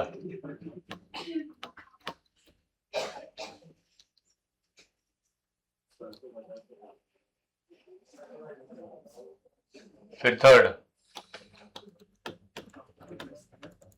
distance between parallel lines। Vector line पढ़ने एग्जाम हो गया तुम लोग का? हाँ, अभी ये वीक में फिजिक्स है, फिर नेक्स्ट वीक फिजिक्स होगा, नेक्स्ट वीक मैथ्स है, मतलब वेक्टर लाइन प्लेन का ही होगा। तो ये कर लो भाई, डिस्टेंस बिटवीन पैरेलल लाइंस। बात नहीं, दो पैरेलल लाइंस के बीच का डिस्टेंस। इसमें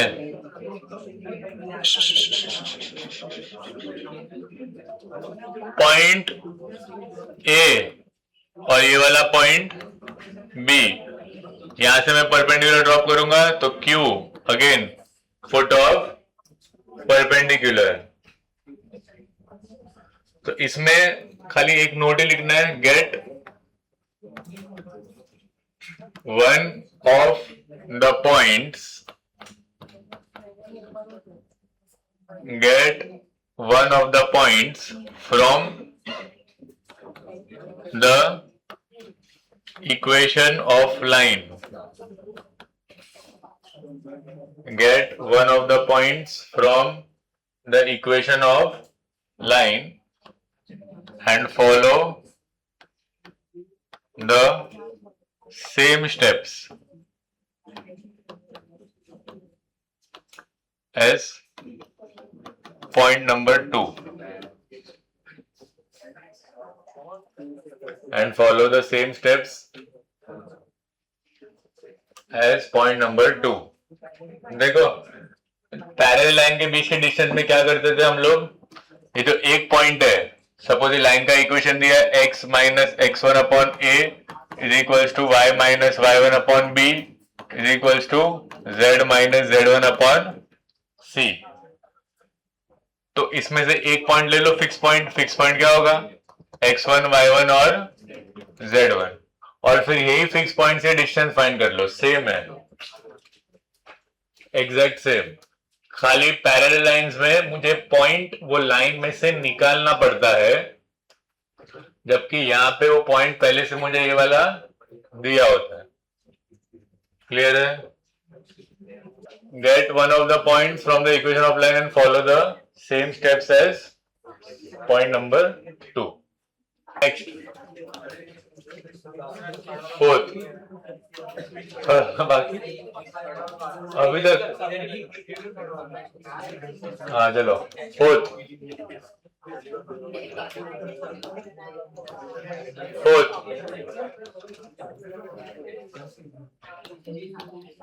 is distance between skew lines. Distance between skew lines. बहुत बार इसको शॉर्टेस्ट डिस्टेंस भी बोलते हैं. Shortest distance. इसमें क्या होता है, दो लाइंस अलग अलग प्लेन में होती है जो कि नॉन कोप्लेनर है. दोनों के परपेंडिकुलर डायरेक्शन चाहिए मुझे, which is m1 vector cross m2 vector.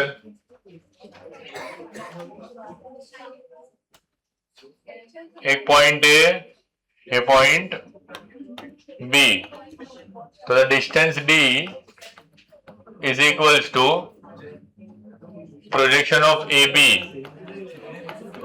on m1 cross m2 upon mod m1 cross m2.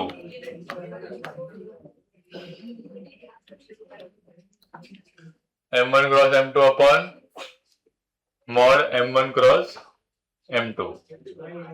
Same steps as point number 2. Second point में जो दी दिया है वो same steps. Get one of the point from the equation of line and follow the same steps as point number 2. Second point में जो लिखा है वो सेम स्टेप फॉलो करना है. पॉइंट नंबर 2 या फिर नोट नंबर 2 लिख लो.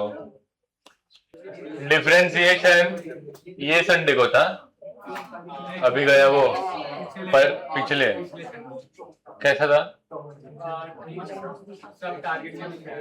सब टारगेट से पूछा था. तो तुमने टारगेट पहले से प्रैक्टिस कर लिया था ना उसका. नेक्स्ट ये कौन सा था, फोर्थ. फिफ्थ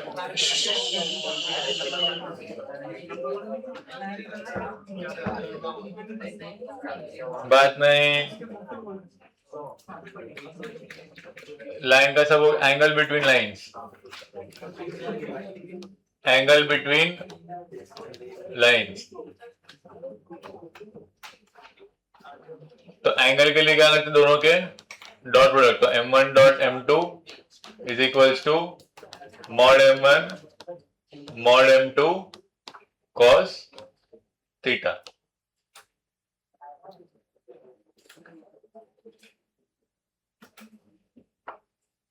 नीचे स्टेटमेंट लिख सकते हो, angle between lines is same as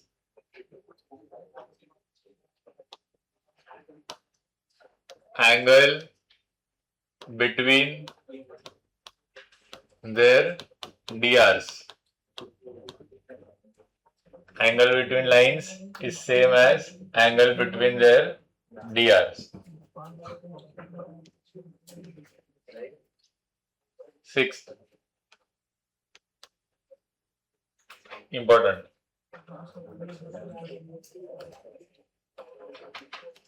To find any point on a line, to find any point on a line, equate the symmetric form, equate the symmetric या फिर Cartesian form to lambda.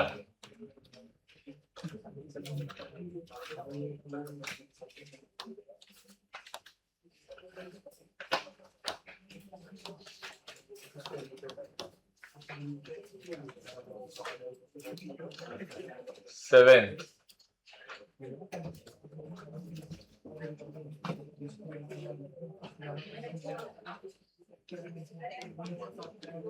Equation of a plane.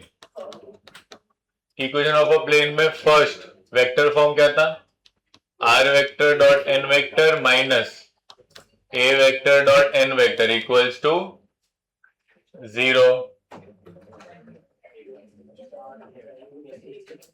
जहां पे n is a normal vector which is ai cap plus bj cap plus ck cap और यहाँ पे एक point होता है a which is a vector जिसके कोऑर्डिनेट्स क्या होता है x1 y1 और z1. Normal vector ai cap plus bj cap plus ck cap और पॉइंट के कोऑर्डिनेट्स x1, y1 और z1. Second Cartesian form ax plus by plus cz minus d equals to 0. Third triple intercept form x upon p plus y upon q plus z upon r equals to 1, where p is x intercept, q is y intercept और r is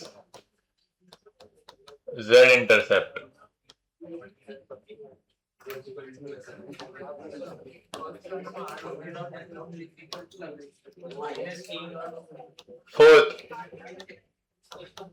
fourth एक और form सिखाया था which is r vector equals to a vector plus lambda m1 vector plus mu m2 vector.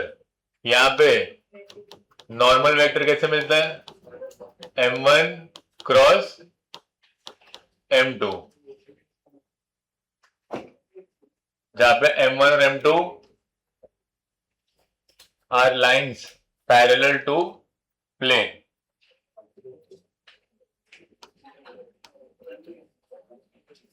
ये दोनों standard form है, vector और Cartesian. ये अलग से सीईटी के लिए पढ़ने पड़ते हैं. ट्रिपल इंटरसेप्ट फॉर्म और इसका कुछ नाम नहीं है. Next 8 this distance of point from plane. Distance of point from plane के लिए जो स्ट्रेट लाइन में करते थे, अगर p के कोऑर्डिनेट्स है x1, y1 और z1, तो ये डिस्टेंस d प्लेन का equation ax plus by plus cz minus d equals to 0. So distance equals to mod ax1 plus by1 plus cz1 minus d upon under root of a square plus b square plus c square. So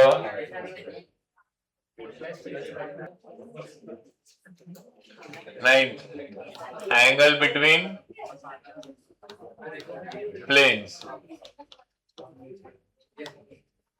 ये line and plane में plane वाला part JEE में नहीं है, खाली line है, but सीटी में है.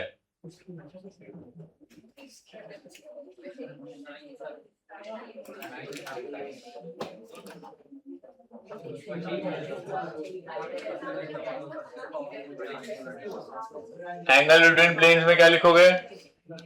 n1 dot n2 is equals to mod n1 mod n2 cos theta. n1 dot n2 is equals to mod n1 mod n2 cos theta.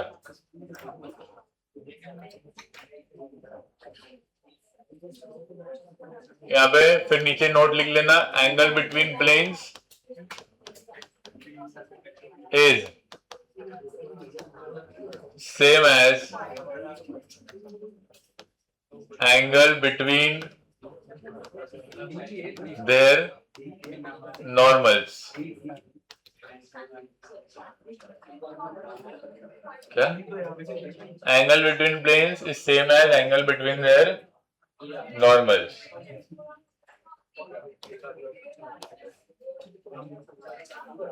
Tenth, angle between a line and a plane.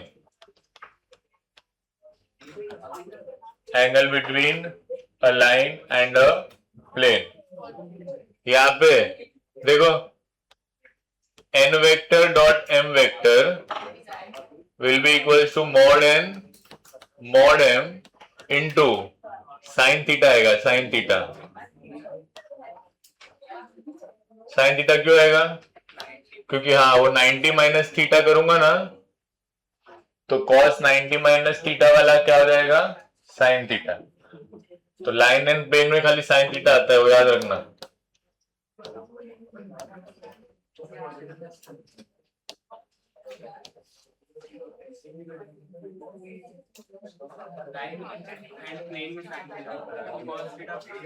cos theta हर में cos theta आता है, यहाँ पे भी cos ही आता है, but वो cos 90 minus theta हो जाता है ना.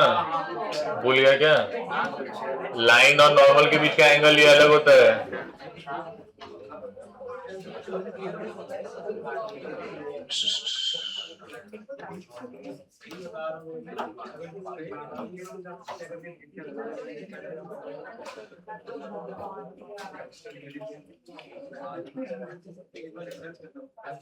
Next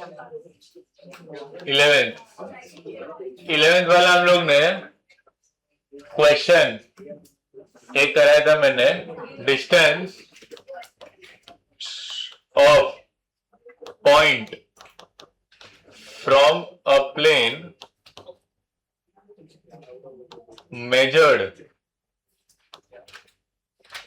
parallel to a line.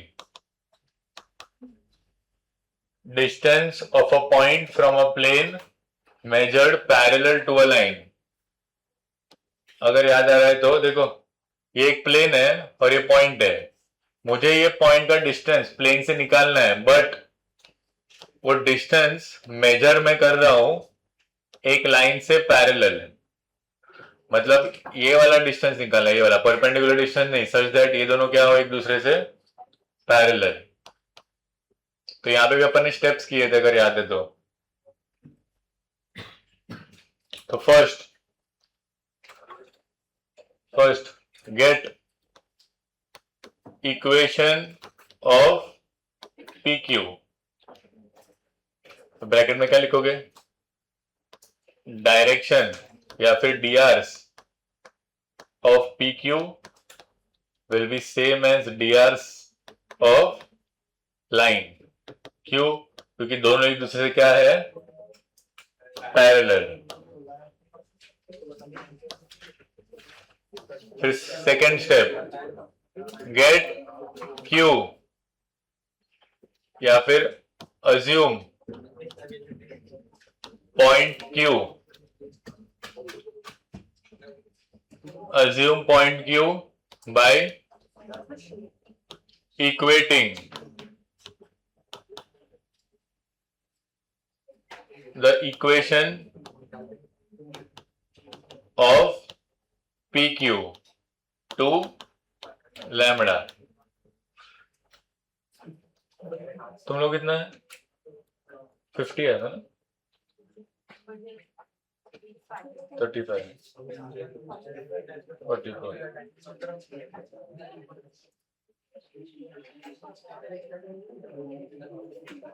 Q को अज्यूम करना है पी क्यू की इक्वेशन को इक्वल टू कर क्या करके?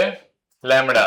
फिर थर्ड वाला इसमें इंपॉर्टेंट है, Q must satisfy the equation of plane। Q must satisfy the equation of plane। यहां से मुझे क्या मिल जाएगा पता है? Get lambda. देख लो, एक्सप्लेन कर देता हूं। यहां पे क्या क्या गिवन होगा? पॉइंट P दिया होगा, लाइन का इक्वेशन दिया होगा और प्लेन का इक्वेशन दिया होगा। तो लाइन का इक्वेशन से मैं dr निकालूंगा, वो सेम इसके dr होंगे। पॉइंट P पता है, तो फर्स्ट स्टेप में मुझे किसका इक्वेशन मिल जाएगा? पी क्यू का। इसके इक्वेशन को लैम्बडा से इक्वेट करूंगा तो मुझे किसके कोऑर्डिनेट्स मिल जाएंगे? क्यू के। फिर क्यू प्लेन पे लाई करता है, तो क्यू को प्लेन के इक्वेशन में क्या कर दो? सेटिस्फाई। तो मुझे क्या मिल जाएगा? लैम्बडा। जैसे ही लैम्बडा मिला फोर्थ स्टेप में, implies get point Q and use distance formula. Distance formula किसके लिए? लेंथ पी क्यू के लिए।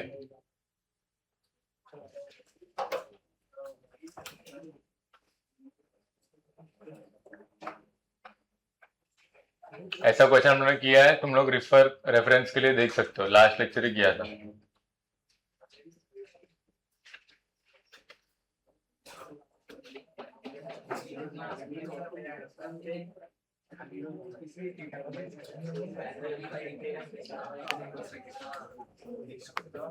इसके अलावा हम लोग ने आई थिंक 20 की 21 क्वेश्चंस किए। कितने? 21 में से एक रिपीट हुआ था, मतलब 20 क्वेश्चंस। और 19 वाला कोई बोल रहा था कि किया हुआ है। कौन सा? वो अलग, हाँ मतलब सेम ही था, उसमें कुछ अलग फाइंड था। तो देखो वो 20 क्वेश्चंस ऐसे थे जो यूनिक थे। यूनिक का मतलब कि हर एक क्वेश्चन में तुम लोग को कुछ अलग करना था, वैसे सेम टू सेम नहीं थे। तो ये 11 पॉइंट्स के बाद अगर तुम लोग वो 20 क्वेश्चंस देख लोगे तो तुम लोग का वेक्टर और 20 क्वेश्चंस खाली लाइन प्लेन के नहीं थे, वेक्टर के भी थे और लाइन प्लेन के भी थे। तो ये 11 पॉइंट्स के बाद वो 20 क्वेश्चंस देख लोगे तो ये तुम लोग का शॉर्ट रिवीजन हो जाएगा एग्जाम के पहले। वो 20 क्वेश्चन देखना भूलना मत। वो मैं मार्क करके लाया था कि कौन से मुझे करवाने हैं, क्योंकि उसमें हर एक क्वेश्चन में कुछ अलग अप्रोच था। तो क्वेश्चन 20 देखने के बाद ये पॉइंट्स रीड करोगे तो एग्जाम के पहले तुम लोग का प्रिपरेशन थोड़ा हो जाएगा। नेक्स्ट क्लास आई थिंक ये वीक में ही है, फ्राइडे को। तो हम लोग नेक्स्ट चैप्टर स्टार्ट करेंगे। और डिफरेंशिएशन फिर एओडी करेंगे शायद से, वरना देखते हैं।